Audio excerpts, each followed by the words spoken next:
Hindi na kami natutulog tuwing gabi, nakaupo lang kami sa sala, ako at ang nanay ko, nakaharap sa pinto. May asin sa sahig. May kandila sa bawat sulok.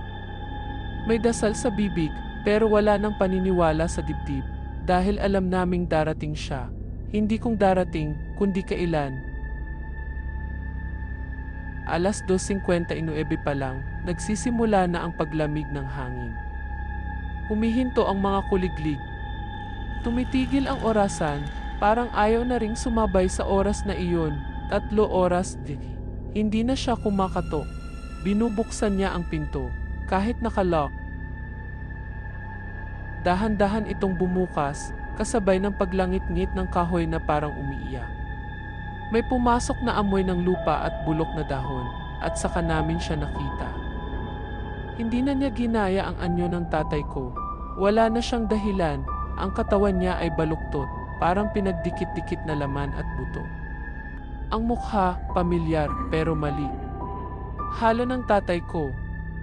At nilila, 2 boses ang lumabas sa bibig niya, sabi ko. May sasama sa akin. At bumalik ako.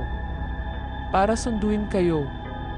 Sumigaw ang nanay ko at hinagis ang asin. Tumawa ang nilalang, hindi asin ang kailangan, sabi nito, alay. Bigla niyang itinuro ang dibdib ko, ikaw. Nanigas ang katawan ko. Hindi ako makagalaw. Parang may humahawak sa loob-loob ko.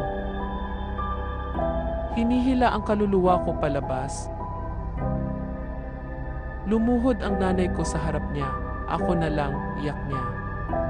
Ako na lang. Huwag ang anak ko.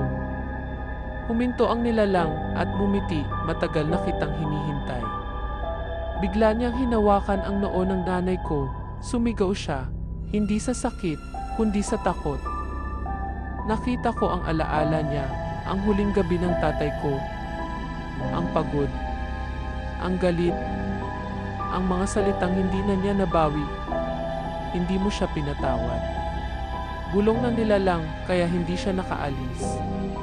Doon ko naintindihan ang lahat. Hindi kaluluwa ng tatay ang naiwan.